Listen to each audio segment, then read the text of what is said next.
여러분 안녕하십니까? 말씀으로 하루를 여는 천수답의 새벽 묵상입니다.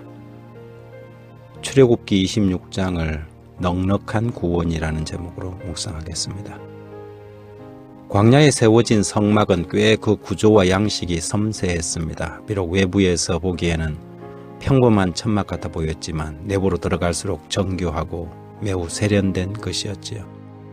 성막은 짓기 위하여 널판이 사용되었습니다. 이 널판은 조각목으로 만들어졌는데 널판의 규격은 장이 10규빗, 광이 1규빗 반, 그리고 널판마다 2개의 촉수를 만들었죠. 이 촉은 받침대에 끼워서 고정시키기 위한 것이었습니다. 이 널판의 수는 남쪽 병영으로 20개, 북쪽 병영으로 20개, 서쪽 병영으로 6개를 만들었고, 또 서쪽 벽과 남과 북쪽 벽이 만나는 모퉁이에 2개의 널판을 만들었습니다. 특히 이 모퉁이의 널판은 다른 널판의 2겹 두께로 하였으며 기역자 앵글 모형으로 만들었습니다. 그렇게 성막용 널판은 총 48개가 사용되었지요. 그리고 이 널판은 금으로 싸서 만들었습니다. 널판을 서로 견고히 지탱하기 위하여 띠를 5개를 돌렸는데 이 띠를 깨기 위한 금고리도 달아두었습니다. 이 널판은 한 개마다 은 1달란트로 만든 2개의 은 받침이 구멍에 촉을 꽂아서 세웠고, 각 벽마다 5개의 띠를 둘러서 견고하게 세우도록 만들어졌지요. 성막의 널판의 띠도 조각목으로 만들고 금으로 쌌습니다.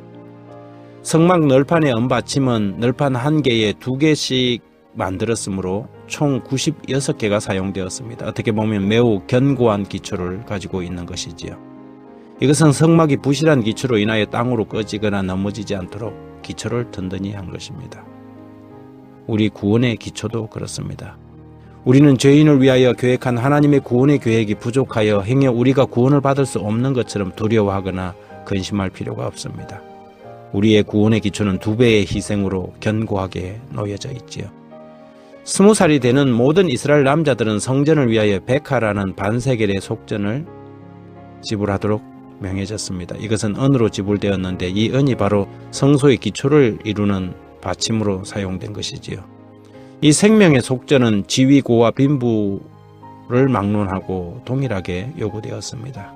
생명이란 자고로 부한 사람이나 가난한 사람이나 같은 생명이며 같은 가치를 지니고 있기 때문입니다. 부자라고 더 내지도 가난하다고 덜 내지도 않았습니다. 그들 모두를 위하여 하나님이 지불하신 생명은 동일하였습니다. 다만 저들은 속전을 반세겔 내면 되었지요. 한 번은 가버나움에 계실 때에 세금 거두는 자가 예수님의 제자들에게 물었습니다. 너희 선생은 반세겔을 안 내느냐? 시몬 베드로가 자기의 선생님이 불법자라는 오해를 피하기 위하여 서둘러 대답했지요. 내신다고. 이 반세겔이 바로 생명의 속전인 성전세를 말하는 것이었습니다.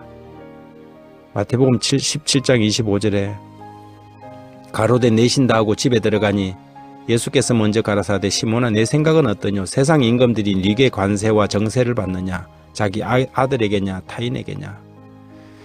하지만 예수님은 사실 생명의 속전을 내실 필요가 없는 분이셨죠. 그리고 그분은 성전 위에 계신 분이셨습니다. 하지만 당황하는 베드로에게 바다에 가서 낚시를 올려서 올라오는 고기의 입에서 한 세겔을 꺼내서 너와 나를 위하여 지불하라고 말씀하셨습니다. 구약시대의 성막을 지탱하는 바닥은 매우 튼튼하고 넉넉했습니다. 마찬가지로 우리의 구원도 언제나 충분하고 넉넉하게 지불되었지요. 베드로전서 1장 18절 19절에는 너희가 알거니와 너희 조상이 물려준 헛된 행실에서 대속함을 받은 것은 은이나 금같이 없어질 것으로 한 것이 아니요 오직 흠없고 점없는 어린 양 같은 그리스도의 보배로운 피로 된 것이니라. 우리의 구원을 위하여 2배의 기초를 놓으시고 말씀하십니다. 믿음을 가지고 그분 자신이신 그 반석 위에 뛰어내리라고 말입니다. 그리하면 넉넉히 받아주시겠다고 약속하십니다. 하나님 아버지, 아들이 아버지를 믿고 그 아버지의 품에 안기듯 두려움 없이 주를 섬겨 일하게 하십시오. 구원의 기초가 되시는 주님을 온전히 신뢰하는, 그리하여 그리스도 안에서 참 평강을 누리는 그런 사람 되게 해 주십시오. 예수님 이름으로 기도드립니다.